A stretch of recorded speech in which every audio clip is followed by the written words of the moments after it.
बिस्मिल्लाहिर्रहमानिर्रहीम। अस्सलामुअलैकुम। इल्म की बात देखने वालों को राव कमर रिजवान नई वीडियो में खुशामदीद कहता है। दोस्तों, हम आज पाकिस्तान के अंदर सैलाब में पेश आने वाले कुरान पाक के एक ऐसे मोज़े का जिक्र करेंगे कि कैसे जमीन फटी और सैलाब का सारा पानी उसमें समा गया। ये वाकया किस गांव का है और कैसे पेश आया, ये जानने के लिए इस वीडियो को आखिर तक लाजमी देखिएगा। दोस्तों, आप सब यकीनन इस बात से बखूबी वाकिफ होंगे कि इस वक्त पाकिस्तान भर में बदतरीन सैलाबी कैफियत बरकरार है। 2010 के बाद ये सबसे खतरनाक सैलाब है जिसने हर तरफ तबाही मचा रखी है। पाकिस्तान के चारों सूबे इससे शदीद मुतासिर हुए और शदीद जानी और माली नुकसान का सामना है।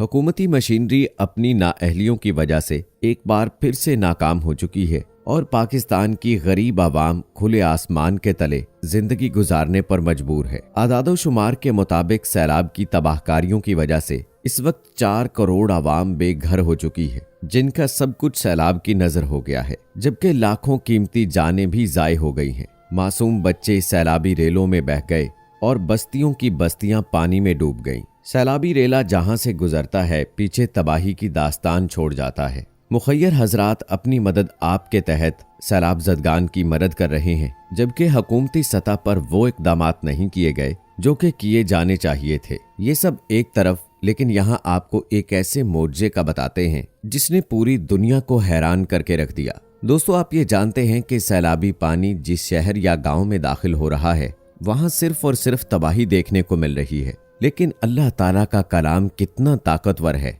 कि उसने एक गांव में सैलाब का पानी दाखिल होने से रोक दिया। ये मुआवजा पाकिस्तान के एक इलाके किला सैफुल्ला में पेश आया, जहां गांव के लोगों ने दूर से देखा कि सैलाबी रेला उनकी जानिब बढ़ रहा है, तो गांव के सभी लोग घरों से कुरान पाक उठा लाए और कुरान पाक को सैलाबी रेले के सामने रखकर अल्लाह ताला से ये दुआ की कि ऐ हमारे रब, अपने कलाम की हिफाजत का वादा करने वाले, हमारे गांव को इस आफत से महफूज रखना। उनकी ये दुआ कुछ इस तरह से कबूल हुई कि गांव के बाहर खुली जमीन अचानक से फट गई और उसमें 4 किलोमीटर लंबा शगाफ पड़ गया। सैलाबी रेला उस शगाफ में यूं समा गया कि जैसे था ही नहीं।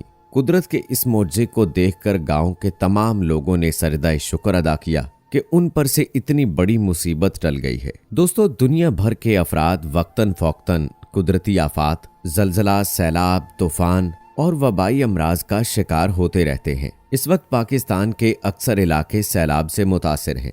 बलूचिस्तान से लेकर जनूबी पंजाब, सिंध का एक बड़ा इलाका और खैबर पख्तूनख्वा के बहुत ज्यादा इलाके, गिलगित बल्तिस्तान और आज़ाद कश्मीर के कई अजला सैलाब से मुतासिर हुए हैं। मजमूई सूरत हाल को देखकर ये कहा जाए तो बेजाना होगा कि पूरा पाकिस्तान सैलाब की जद में है। अब तक सैकड़ों मर्दो, खवातीन, जवान और बच्चे इसकी नजर हो चुके हैं। लाखों एकड़ अराजी पर मुश्तमिल फसलें तबाह हो चुकी हैं। हजारों लोगों के घर तबाह और लाखों की तादाद में माल मवेशी हलाक हो चुके हैं। बेशतर अफराद साइंसी नुक्ता नजर से ये कह रहे हैं कि नेचर हर 5 या 10 साल बाद ऐसा करती है, ताहम ये दुरुस्त नहीं। जाहिर है कि इसके कुछ ज़ाहिरी असबाब भी होंगे और हमारे माहिरीन और साइंसदान इन असबाब का जिक्र करते हैं और इनकी निशानदेही भी करते हैं। हमें इनमें से किसी बात से इनकार नहीं। असबाब के दर्जे में हम हर माकूल बात को तस्लीम करते हैं, लेकिन हम देखते हैं कि कुरान करीम ने गुज़श्ता अक़वाम पर आने वाली इन आफात, जलजलों, आंधियों, तूफानों, वबाओं और सैलाबों का जिक्र उन अक़वाम पर अल्लाह ताला की नाराज़गी के इजहार के तौर पर किया है और उन कुदरती आफात को उन अक़वाम के लिए खुदा का खास अजाब करार दिया है। और हम ये भी देखते हैं कि सरकार दो आलम हज़रत मोहम्मद मुस्तफ़ा सल्लल्लाहु अलैहि वसल्लम ने क़यामत से पहले अपनी उम्मत में आने वाली कुदरती आफतों की पेशगोई के तौर पर तज़किरा फरमाया है।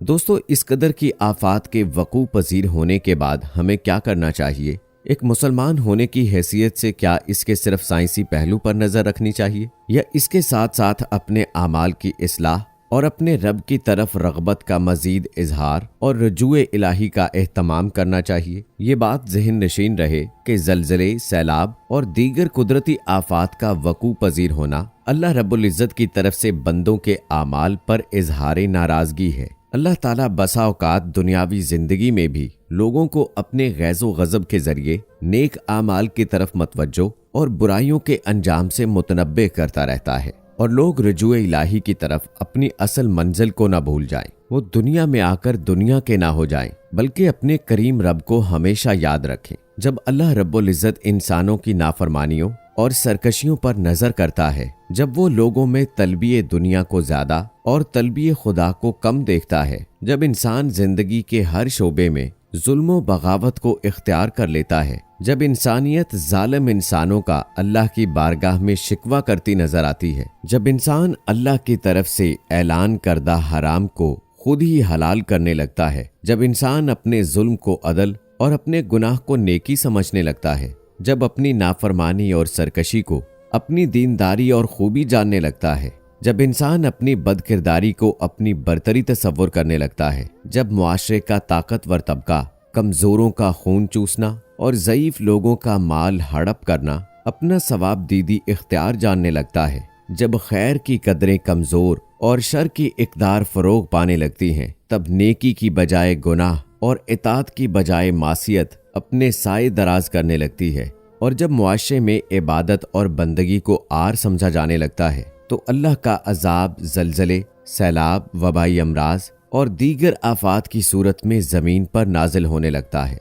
दोस्तों, अगर आप गौर करें तो ये सब कुछ हमारे मुआशरे में मौजूद है, जबकि हमारा कौमी और मिल्ली किरदार मसख हो चुका है। हमारी कौमी इक़दार मिट रही है। हम इस्लाम की रोशन तालीमात की बजाय ज़माना जाहलियत के तौर तरीकों के जानिब बढ़ते दिखाई दे रहे हैं। हमें आज फिर उस ज़ात की तरफ पलटना होगा जिसकी पैरवी का हमें रब ने हुक्म दिया है और जिसकी पैरवी में कामयाबी, नजात, हिदायत और बंदगी का कमाल है। इस तरह की सूरत हाल में हमारा सबसे पहला फरीज़ा ये है कि हम तौबा व इस्तग़फ़ार करें, अपने जराइम और बदअमालियों का एहसास उजागर करें, अपनी जिंदगियों को बदलने की कोशिश करें, अमर बिल मारूफ नहीं अनिल मुनकर का एहतमाम करें, मुआशरे में बुराइयों को रोकने और नेकियों को फैलाने की कोशिश करें और दीन की तरफ अमूमी रजू का माहौल पैदा करें। इसके बाद हमारी दूसरी जिम्मेदारी ये है कि हमारे मुसीबत ज़दा भाइयों की मदद करें, उनकी बहाली के लिए कोई कसर न छोड़ें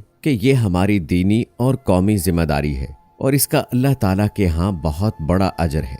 लाखों अफराद और ख़ानदान हमारी तवज्जो के मुंतज़िर हैं। अगरचे इमदादी सरगर्मियाँ वसी पैमाने पर जारी हैं, लेकिन असल ज़रूरत से बहुत कम है और अभी भी बहुत कुछ करने की ज़रूरत है।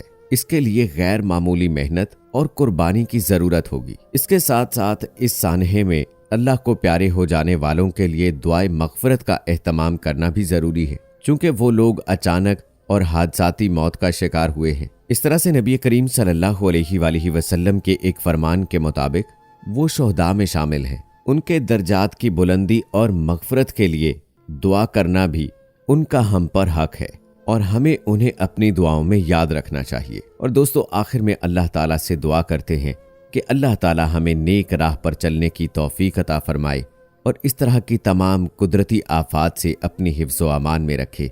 आमीन सुम्मा आमीन।